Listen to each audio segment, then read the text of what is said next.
Maravilha, irmãos, é muito bom sempre nós louvarmos ao Senhor.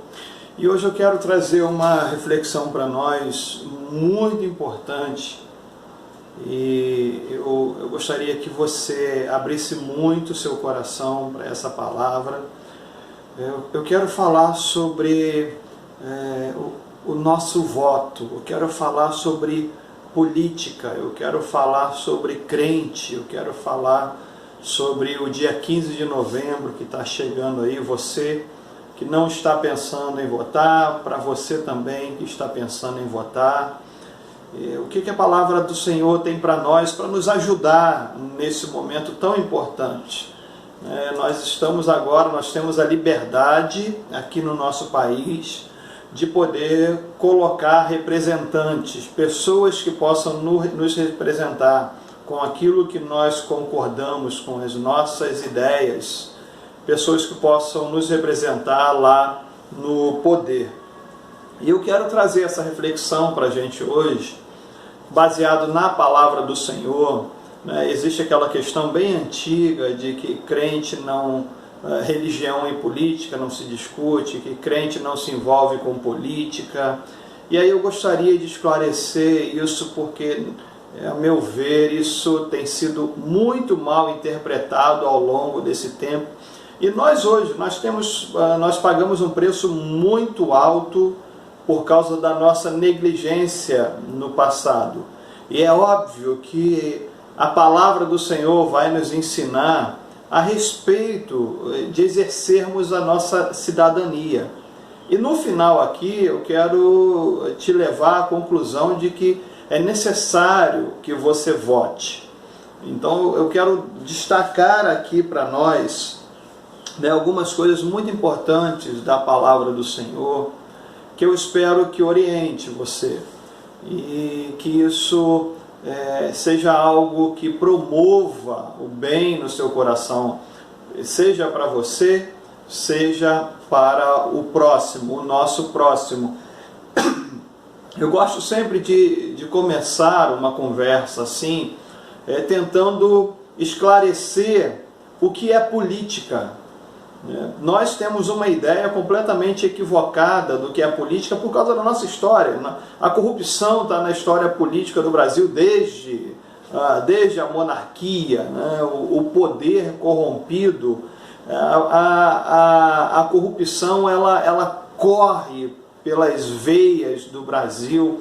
Infelizmente, Satanás tem trabalhado muito forte, tem conseguido inclusive êxito através da corrupção. E aonde que isso é um problema espiritual, nós vamos ver aqui hoje. Então, na minha opinião, digo eu, não o Senhor, não a palavra, mas exercer a nossa cidadania, votar, é algo que também está dentro da nossa esfera espiritual. E aí eu gosto sempre de esclarecer, quando eu vou falar sobre política, política para nós é uma palavra que tem um sentido pejorativo, mas eu gosto de pensar naquilo que os gregos pensavam. Os gregos eram um povo, eles eram um povo extremamente político, E o que significava política, o que significava político lá para os gregos, eu acho que a gente entender isso é fundamental. Para nós, política tem a ver com corrupção, tem a ver com poder, tem a ver com roubalheira, tem a ver com desonestidade. Política para nós é isso. Para os gregos não era assim. Para você ter uma ideia, politikos, é a palavra que eles usavam para a pessoa que se interessava com os assuntos da polis. O que é polis? Polis é cidade. Petrópolis, cidade na pedra, alguma coisa assim. Teresópolis, Cosmópolis. Polis significa cidade.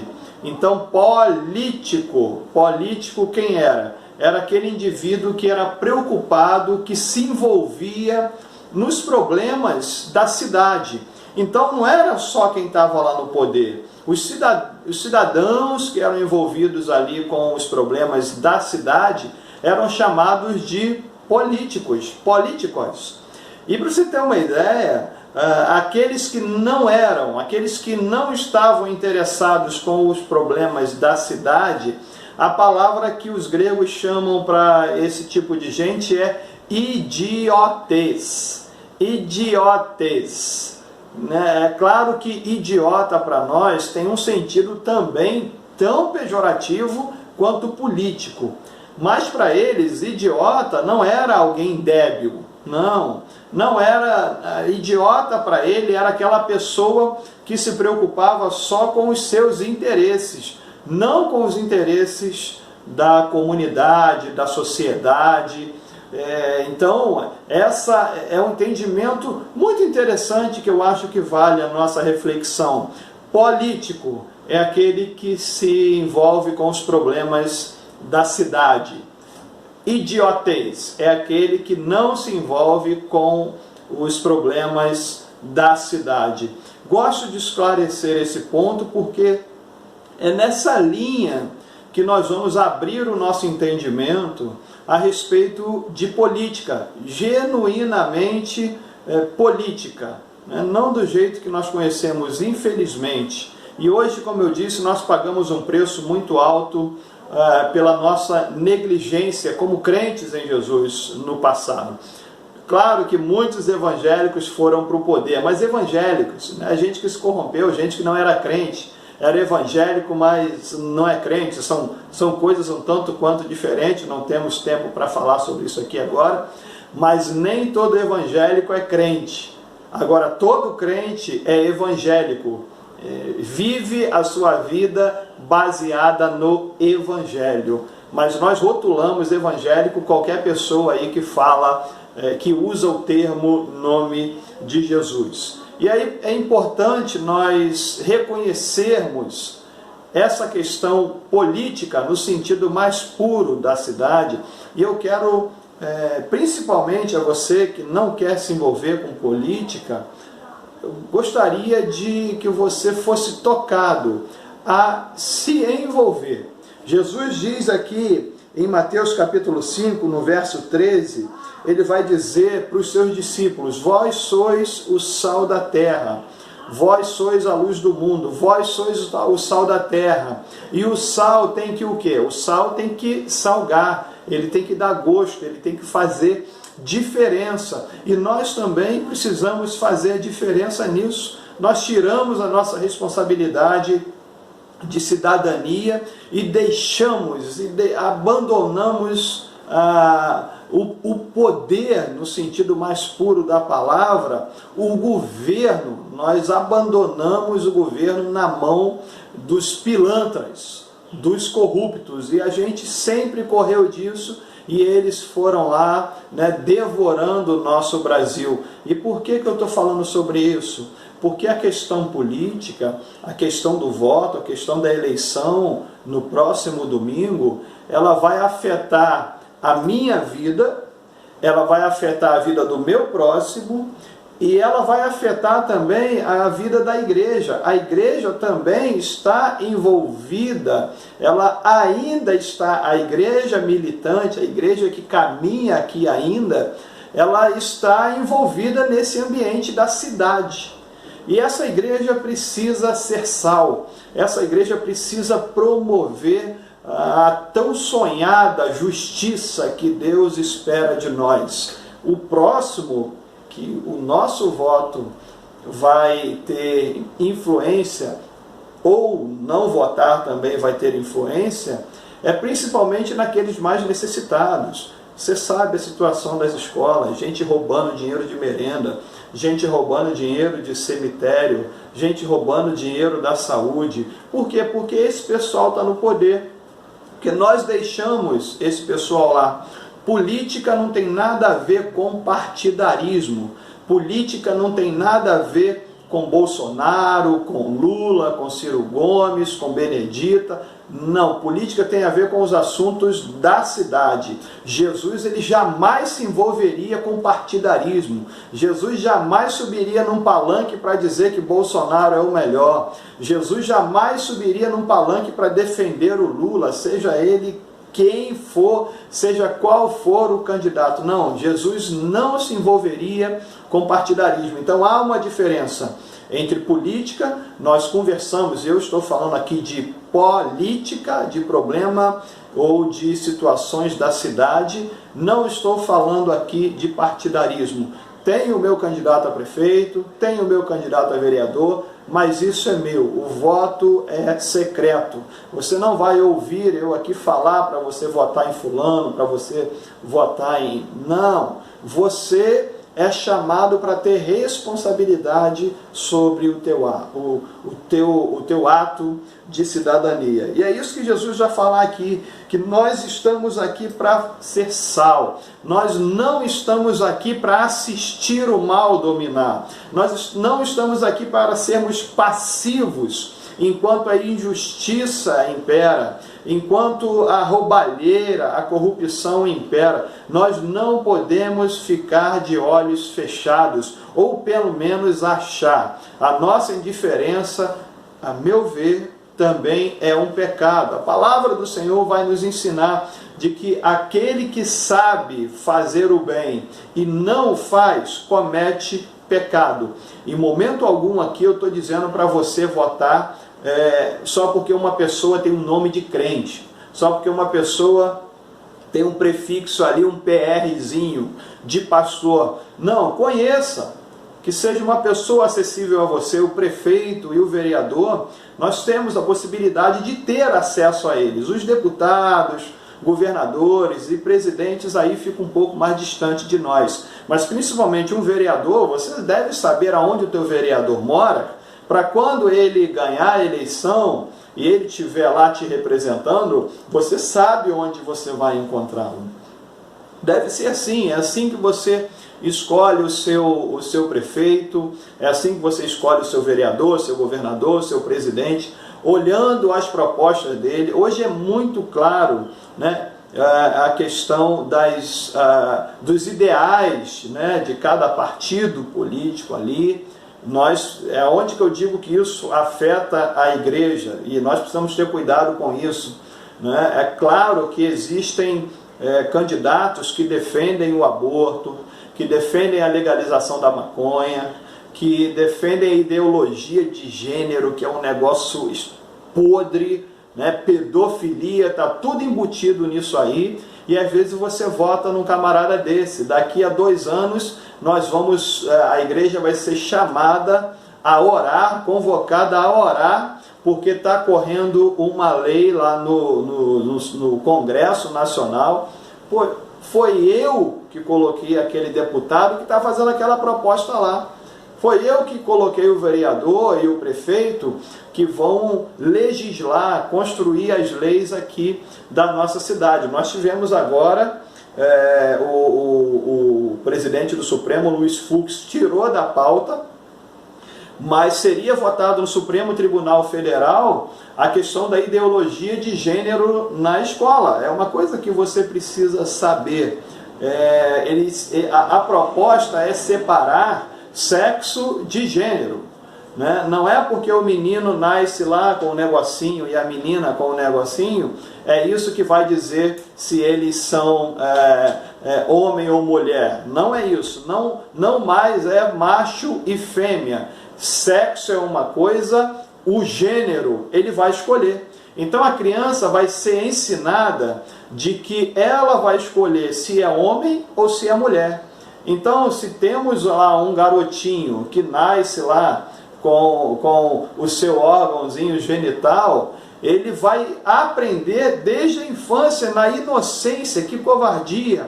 Vai ser ensinado, se essa proposta passasse, ou se ela passar um dia, ela vai voltar com certeza, vão dizer para as crianças: olha, você não é homem nem você é mulher, isso você vai decidir um pouco mais à frente.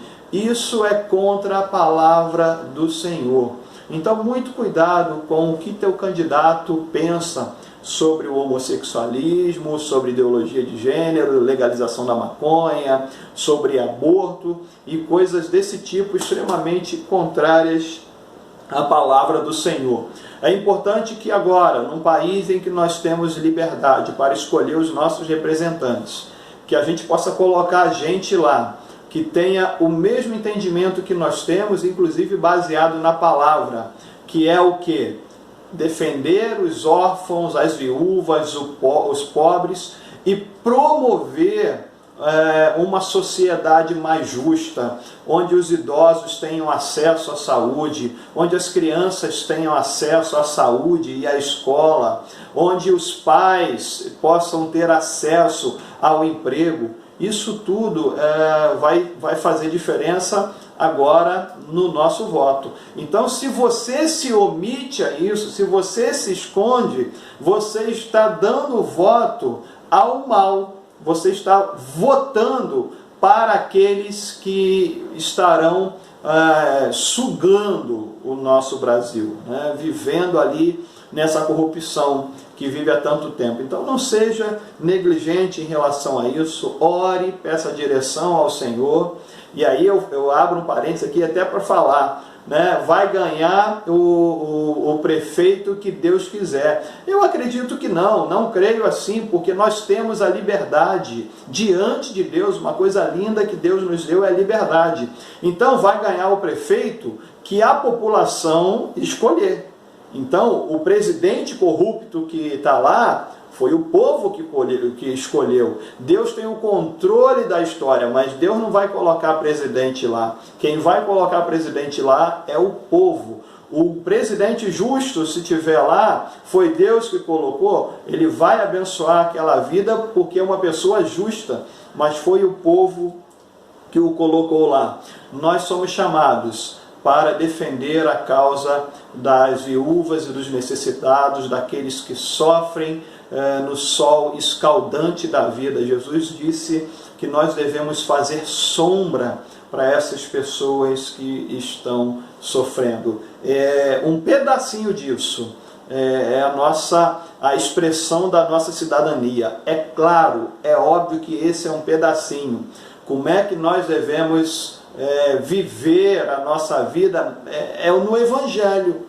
No Evangelho de Jesus, sendo sal e luz, como o reino de Deus. A questão da cidadania é um pedacinho disso. É importante. Não quero supervalorizar a eleição no domingo. É muito mais o fato de eu ser e você ser uma pessoa que anda de acordo com a palavra do Senhor.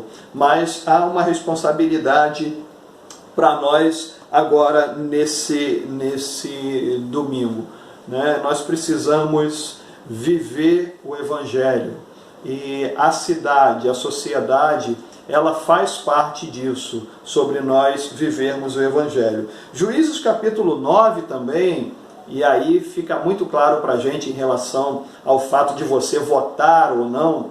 Juízes capítulo 9, a partir do verso 14, vai falar sobre a parábola de Jotão. E é muito interessante aquela parábola, aquela alegoria, aquela história ali, em que as árvores se reuniram para escolher uma que reinasse. E aí elas foram na oliveira, a oliveira não aceitou. Elas foram na videira, e a videira não aceitou. Elas foram na figueira e a figueira não aceitou. Por fim, elas foram aonde? No espinheiro, e o espinheiro aceitou. Quem governou então aquele país das árvores foi o espinheiro. E é óbvio, o governo debaixo ali da sombra do espinheiro é algo terrível. Então nós precisamos, ainda que seja difícil, talvez você pense, não tem, é tudo espinheiro, né? Mas assim, tenta escolher o menos pior. Se está muito ruim para você escolher, tenta escolher aquele menos pior. Mas não se omita nesse tempo, né? Exerça com muita seriedade e debaixo de oração essa questão política. E eu quero encerrar minha palavra aqui falando também sobre política, porque isso tem a ver lá com Apocalipse. O Apocalipse vai falar, lá no capítulo 13, ele vai falar sobre as duas bestas, a que subiu do mar e a que subiu da terra. A besta que subiu do mar é uma besta de poder político. né? Então, nós não, embora o Apocalipse vá acontecer, é um fato, né? Embora vá acontecer, nós não podemos ser fatalistas. O que é fatalista? É uma pessoa, não, o mundo está acabando mesmo, e vai ser assim mesmo, eu não vou fazer nada porque não tem jeito, Satanás, o mundo jaz no maligno mesmo. Não, nós não podemos ser fatalistas. Aquilo que depender de nós, que reine a justiça. Nós vamos brigar pela justiça, a igreja deve se posicionar contra a justiça. Quando o Apocalipse acontecer, isso vai acontecer. Agora, nós não podemos aceitar passivamente isso. Eu, por exemplo, eu sou extremamente pessimista com o mundo, né? Os irmãos aqui da igreja escutam eu falar já há bastante tempo de que não dá para a gente ser feliz aqui nesse mundo. Não é porque está tudo bem comigo que eu vou ser feliz. O mundo jaz no maligno, isso aqui está apodrecendo. Isso aqui está pegando fogo, como eu falo para o pessoal aqui. Por mais que eu esteja bem, minha família esteja bem, esteja tudo bem comigo, quando eu olho para o meu lado, é só desgraça. É gente sofrendo, é criança sofrendo, são famílias sendo destruídas, gente passando fome, gente morrendo na fila do hospital. Eu não posso ser egoísta e achar que eu vou conseguir ser feliz aqui nesse mundo. Mas, por outro lado, isso não pode ser algo que eu fique passivo, em que eu deixe essas coisas acontecerem. Existem pessoas que são chamadas para se envolver lá. Existem pessoas que são chamadas e devem se envolver com política, pessoas que não são corruptíveis, gente que vai defender a causa dos necessitados, gente que vai cuidar dos assuntos da polis, gente que vai cuidar dos assuntos da cidade. Aqueles que têm esse chamado vão viver assim. Não é para qualquer um, não é para todo mundo. Muita gente vai para lá e acaba se corrompendo. Talvez, se você esteja me ouvindo, você seja uma dessas pessoas. Mas não é porque você aparece agora, na véspera de eleição, chamando todo mundo de irmãozinho, que ama todo mundo, cantando musiquinha de igreja lá no Facebook. Não, não é isso. É a vida no dia a dia, é no chão da vida que você precisa expressar o teu compromisso com Deus. E principalmente você sendo político. É difícil, irmão. É difícil nesse momento escolher. É muito difícil, mas avalia as ideologias, as propostas do teu candidato. Não fique sem votar, não. Não deixe o espinheiro ser eleito, não, mas vamos tentar, pelo menos fazer a nossa parte, de colocar alguém lá que vá brigar pelas grandes necessidades da nossa cidade, principalmente aqui em São Gonçalo. Uma cidade eternamente abandonada politicamente, sendo sugada, um povo sofrido, um povo massacrado pela máfia da corrupção. Mas no domingo agora, pode ser que a gente consiga mudar isso. Então, não deixe de exercer a tua cidadania, vá e vote, escolha alguém em que você dê alguma credibilidade. Faça isso, é uma palavra importante para nós. Não fica chateado comigo de eu estar falando sobre isso, de eu estar com a Bíblia na mão para falar sobre política, mas eu não estou falando aqui de partidarismo e não sou candidato também, mas eu estou falando dos problemas da nossa cidade. As crianças, a saúde, os idosos. Nós podemos fazer diferença. Sepultamento aqui na nossa cidade que leva 3, 4 dias por causa de desvio de verba. Isso é inadmissível, a gente não pode aceitar mais isso. Que Deus te abençoe, querido, que o Deus encha o nosso coração com essa responsabilidade para com aqueles que sofrem. Que nós possamos ser sal da terra, que nós possamos ser luz aqui nesse mundo, vivendo o Evangelho dia após dia e também brigando para que a justiça chova sobre nós. Deus te abençoe, uma boa eleição para você, esteja em oração nesse tempo, porque Satanás está trabalhando, Satanás tem os seus candidatos lá também, então fique atento a isso. Que Deus te abençoe e que Deus nos dê muita sabedoria. Em nome de Jesus. Amém.